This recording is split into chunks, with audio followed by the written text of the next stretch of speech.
Hello, everybody. This is Nahaz, and men lie, women lie, but stats don't lie. It is everybody's favorite time of year in professional Dota. The TI8 group phase will get underway in just over 16 hours from now, tomorrow morning, and I am live here in Vancouver. We're going to talk through some of the things that I think are going to be important to the TI8 group phase. So the format is the same as last year at TI7. There are two 9-team groups. We're going to play so-called best of two. Obviously, best of two kind of doesn't make sense, but two game sets, if you like, round robin. So each team will play 16 games during the normal group phase, and then tiebreakers will be played as necessary. The top 4 teams from each group will advance to the upper bracket.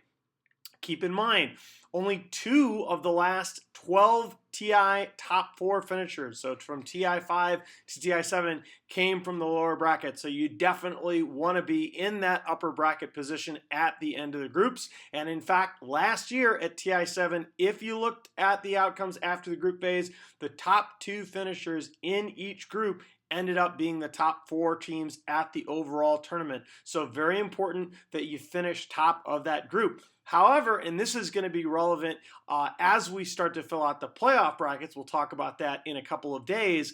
Keep in mind that 8 of the 24 upper bracket teams at the last 3 editions of the International have finished outside the top 8 of the tournament. And of course, the way the tournament format works, if you are upper bracket, you at least stay out of the lower bracket round 1, which is best of 1. So you're actually guaranteed top 12, and the only way you can finish outside the top 8 is to lose 2 consecutive best of 3 series. And that has happened to 1/3 of the teams that finished in the upper bracket, all right, at the last 3 internationals. So it does happen.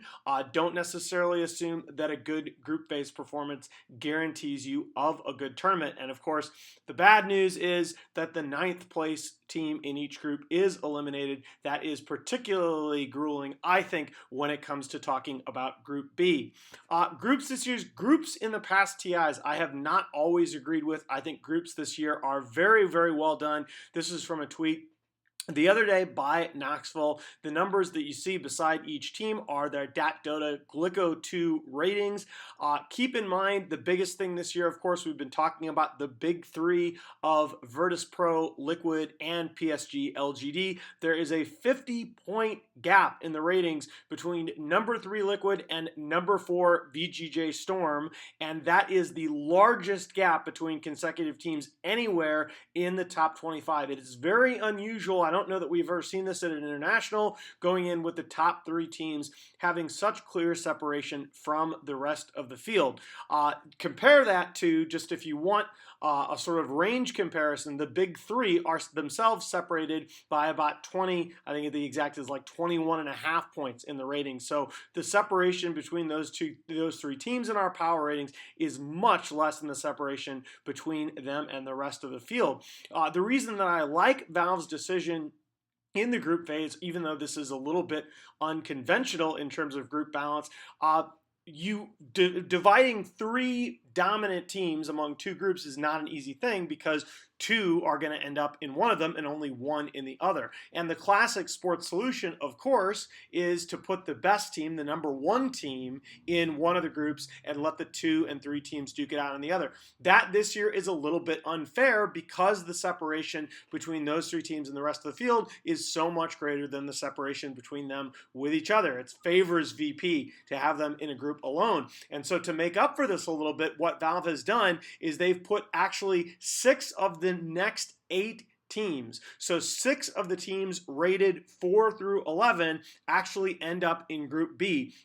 So Group B has the one very dominant team in Virtus Pro, but then they have a bunch of those teams, most of the teams that we're talking about being sort of second tier on the cusp of maybe being first tier, ended up in Group B, from VGJ Storm all the way down to TNC. What that means is I think the top 4 in this group is going to be extraordinarily competitive. If there are going to be tiebreakers for upper bracket, lower bracket, I am betting that they happen in Group B. The regional split is also very reasonable this year, something I really like. All right, you've had in previous years, you've seen some rematches of regional qualifiers and such happening in groups of TI, which is very undesirable to me anyway. I think they did a good job with that. The Chinese teams are split evenly 3 and 3. across the two groups. The two bid regions, CIS, VP, and Windstrike, are in different groups, and then most of the other regions, except for South America, which is just one, were three bids apiece, and those are all split 2-1 in a reasonable way. So I think that the split of teams in terms of avoiding too many rematches is pretty good. If there is a team that got hurt by all of this, I think it's Paine. I think Paine have come on very strong at the end of the season. They finished top 4 at ESL 1 Birmingham. They are a legitimately good team, but they are in a brutal group in terms of the other team. There's a pretty clear, at least in terms of statistics, bottom 2 in that group, and the other team that would be statistically bottom 2 is Serenity, for which we have a very small sample of games. And seriously, if you haven't already, go watch those replays of them in the Chinese qualifiers. They are a very, very legit team. They have CDEC at TI5 kind of potential to catch people off guard. Paine have a very tough draw in that group. I think that they still have a chance to do something, but they're the ones I think that got hurt by this the most.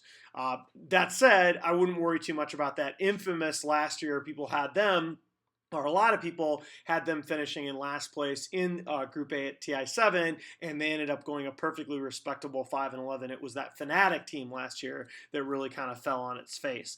The heroes to watch this year, I think, so here are 6 heroes. Enchantress is maybe the most obvious of these 6, but here are 6 heroes that I think have not been picked that much in the pro scene over the last couple of months.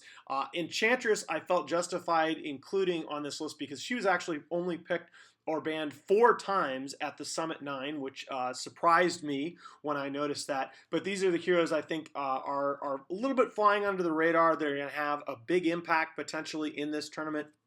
To me, power ranking of heroes right now is very difficult because the meta right now is so lane focused. This is the most lane focused meta I think we've ever had at any TI, including, by the way, TI4. TI4, remember, was that death ball meta that a team would often cut the laning phase short and just go end the game if they had a lead on any one of their big heroes that could push. That is not the case this year. Lanes are very important, but there are also safeguards in place. There are all these sort of comeback mechanics in place to discourage the game from ending too early. So you're going to see you're not going to see too many 20-minute games, but you are going to see very lopsided drafts, and you're going to see a lot of games that are, for all intents and purposes, over by the laning phase, but because it's TI and there's so much money on the line, teams are going to be playing them out. That's a long-winded way of saying I look at heroes right now in terms of their potential to upset laning configurations. All right, Necrophos is a hero that I think has a lot of potential to upset laning configurations. I have to give, by the way, March a lot of credit for this. I was having breakfast with March and Cinderin the other day. I hadn't got to review nearly as many stats as I would coming into TI this year as I would have liked, just because of family obligations. I was really not sure about 2 heroes, and those were Necrophos and Silencer. It was March and Sin that both convinced me these 2 heroes have a ton of potential. Necrophos is a very, very hard laning matchup for a lot of the heroes in the game. In particular, most any melee hero is going to struggle against him. Silencer is incredibly punishing in lane as a support. Once he gets that curse online, he has great range harass. Once he gets that curse online, he can really punish you for coming up and trying to get those last hits.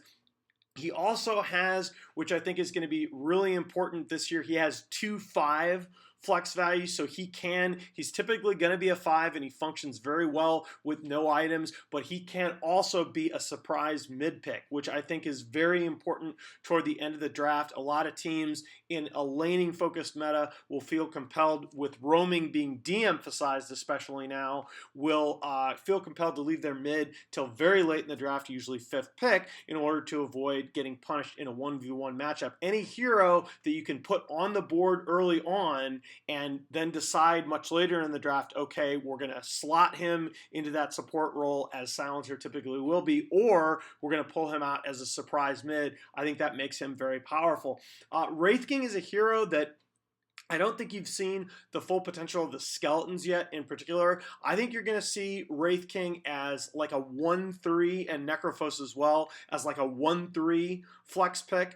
They can be safe lane carries. They can also go into that off lane role and not necessarily be given farm priority. And in the case of Wraith King, I think his skeletons can be used to split push. His skeletons can be used to smoke up the jungle. Think about the comparison to Furion, where you summon the treants, send them down the lane, and TP to another lane. Well, Wraith King can do that. It's obviously not as good as treants, but he then has much more potential team fight presence as you go on. You think back to the days of Wraith Kings in the meta, where you saw a lot of this Blink Dagger, blade mail kind of build on a Wraith King, and the problem was he'd be a safe lane core and he'd build that and he wouldn't have any damage in these fights.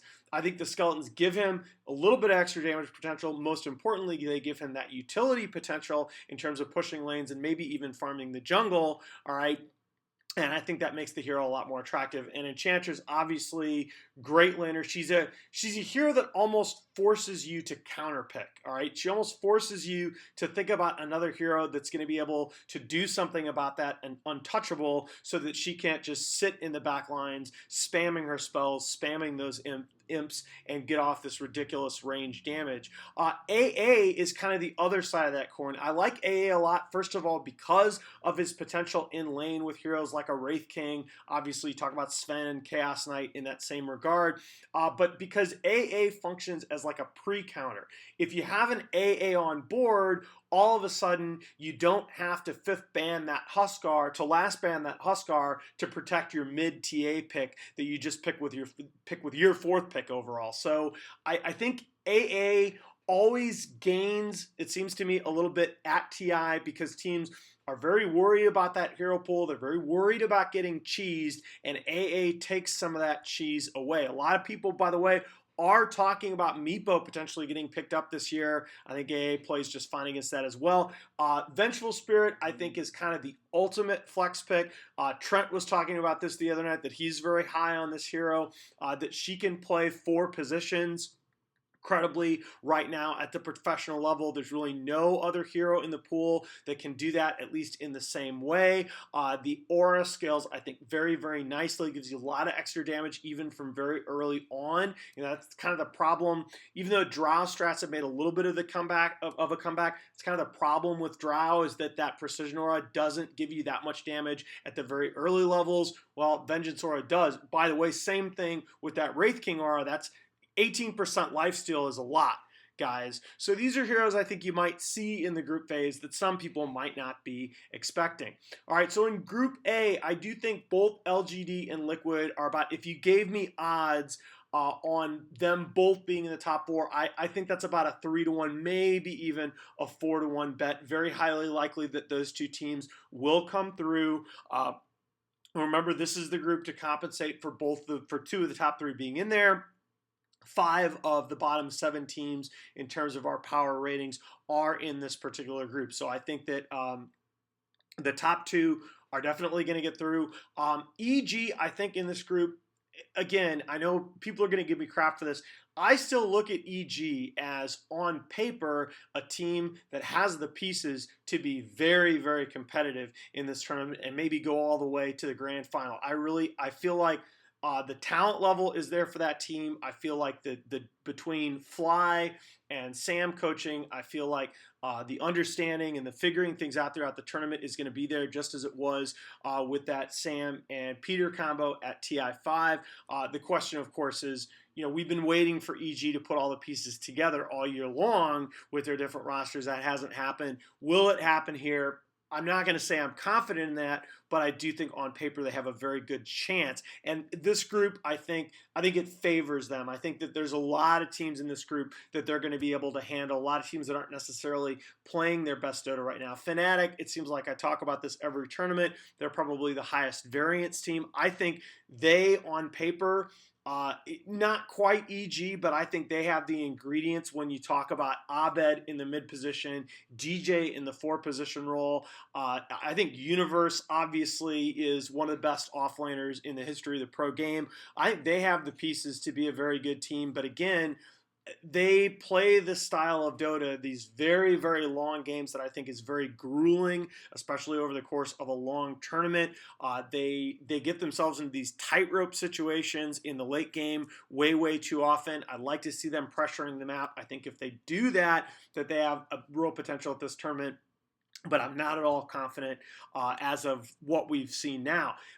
If there is going to be a elimination tiebreaker, so one of the things that people will remember about the 18 team format being introduced last year is that the last two teams, the teams that got sent home after the group phase at TI7, were pretty clearly the bottom two teams. Fnatic finished with only 2 wins out of 16 games, and Hellraisers won only 1. I don't think that's going to be the case in this year. I think this is a group where you're probably going to see an 8th tiebreaker, and it's very possible that we might send a 4-win team, possibly even a 5-win team home at the end of the group phase. So it's these matches between the IG versus Winstrike, okay, VGJ Thunder versus Fnatic, those are going to be really important matches because it's very possible that you're going to see a team with a pretty good pedigree potentially going home. Winstrike should not be written off. I think when I thought about Winstrike before this tournament, I was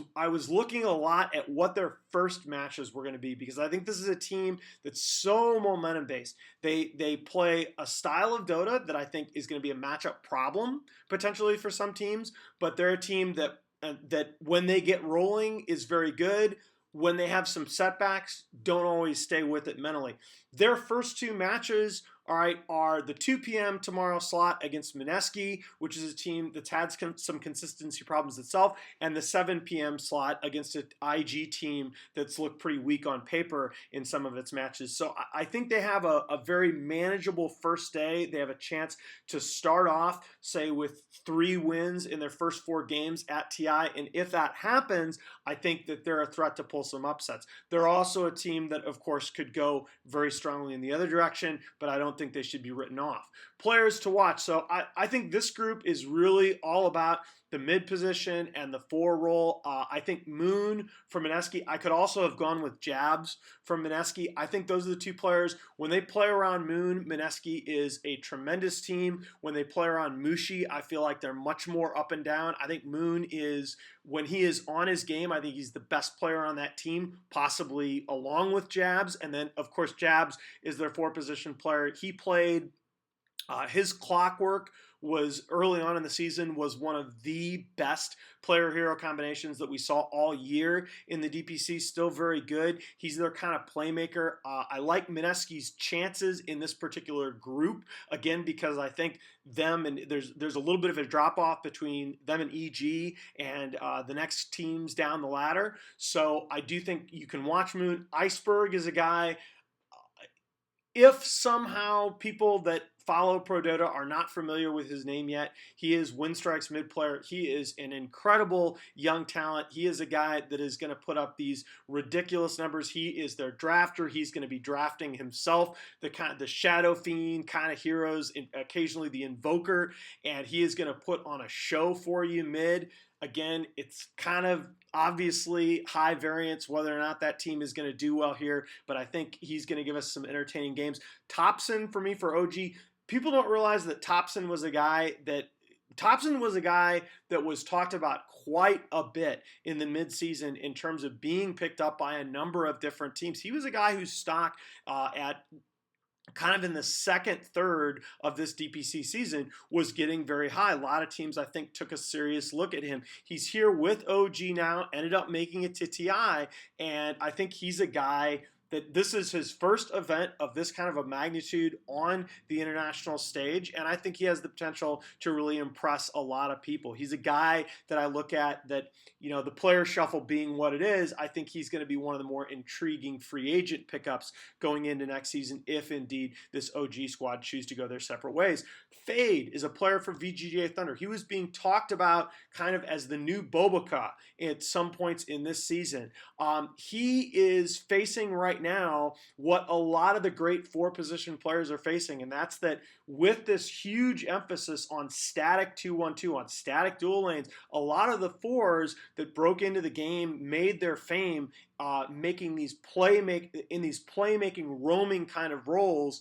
They're being asked to sort of dial it back and to just be very, very solid in lane. Fade, his numbers in the second part of the season have actually been almost identical to his numbers when VGJ Thunder was finishing runner-up at majors.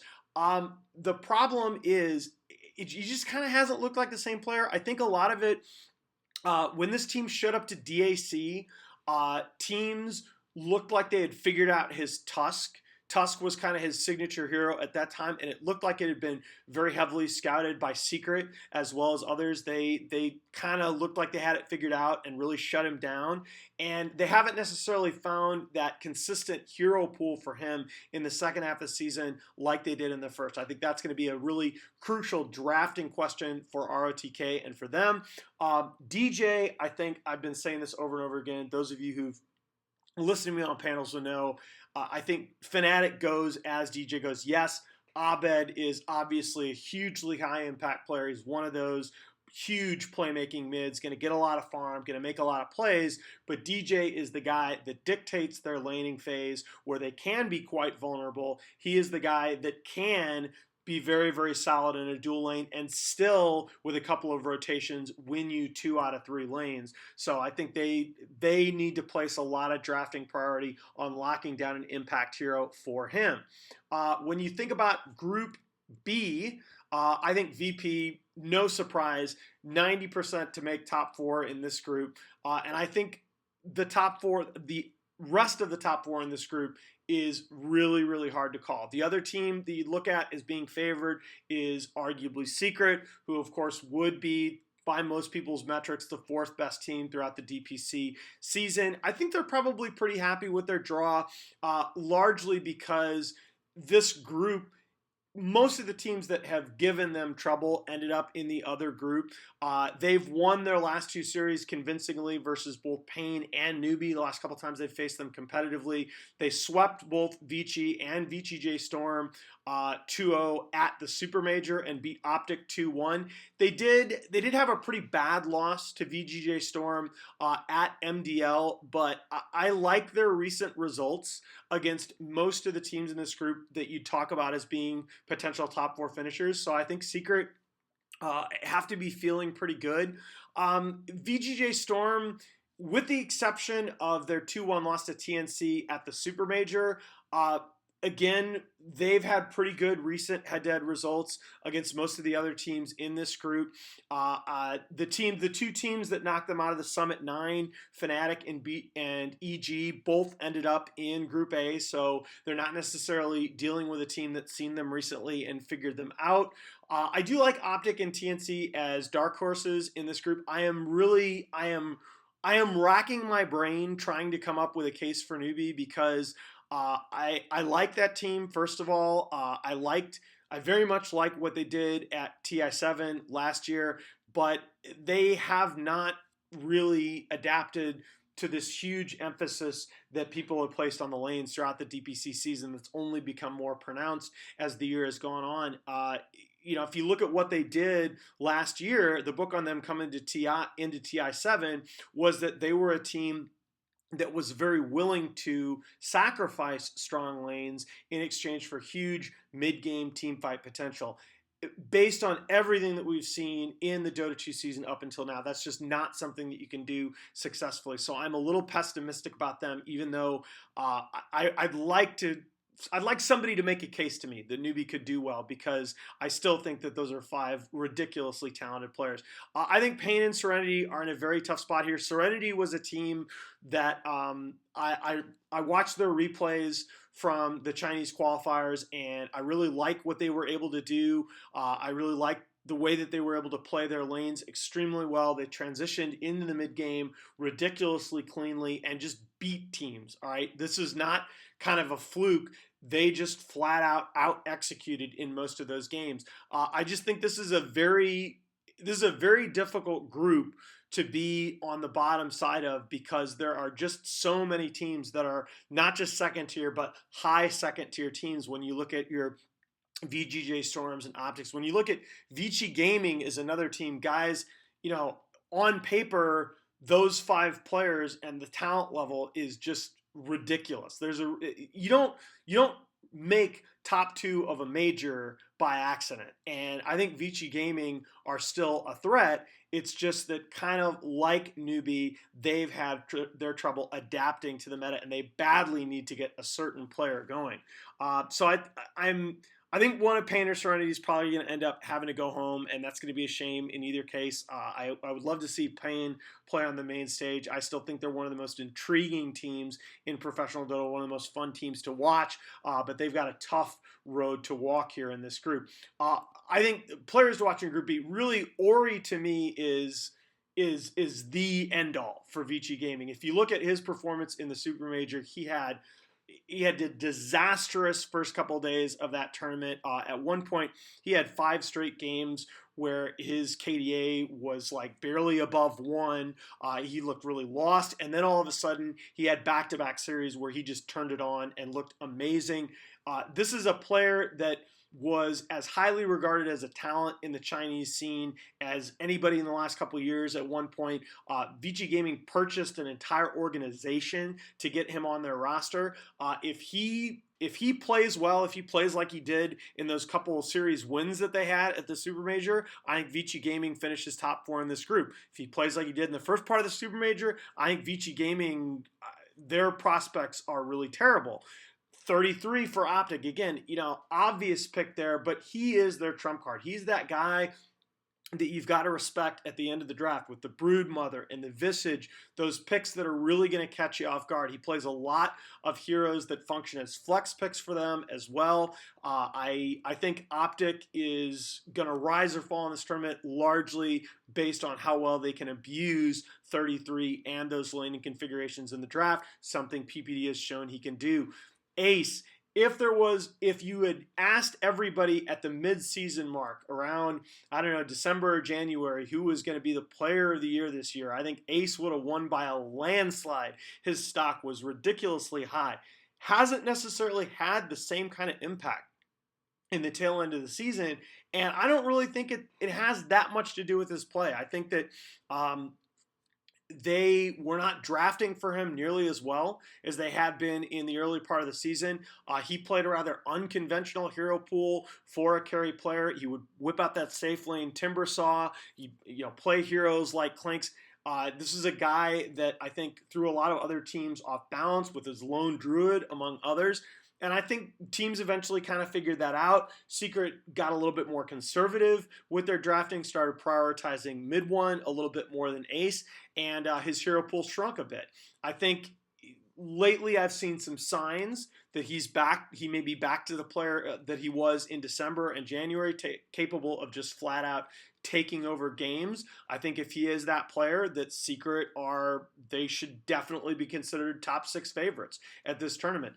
HFN for Payne. This guy, he is the best Slark player in the world. He is an elite level farmer. His numbers are absolutely outstanding. I think if Payne is going to have a chance in this group, it's going to be because they get HFN going like they did at ESL1 Birmingham, when he had games where he just walked over people with his Slark. Also plays a pretty scary troll. I like this guy a lot. I think he has breakout potential, but again, it's just a tough group for them. And kind of similar to the DJ comment in the last group, if you guys have listened to my panels at all, you will know Newbie goes as Kaka goes. And, just in addition to their drafting style not being suited to the current meta, which really favors strong lanes above all else, Kaka is one of those guys that we talked about that just hasn't necessarily made the transition from 4-position players being roaming playmakers to 4-position players being asked to be more static laners and really move around to shore up lanes rather than moving around aggressively getting kills. That's not Kaka's game. He's a guy that, when he's not being asked to be in a big playmaking role, mentally it doesn't look like he's quite as engaged, quite as vocal, and that's when Newbie can really struggle. I still think he's the caliber of player that can get back to having that same kind of impact. But that's my main concern for newbie is, are they going to get that vintage Kaka performance that we saw in, say, a tournament like Genting? All right, guys. Just about 16 hours away from the beginning of TI8 groups. We are already my favorite time of year. And while you're at it, please, you guys know what to do. Go vote for Rubik. Void sucks. This should be the easiest Arcana final ever. Thank you guys for watching, and I'll see you again soon.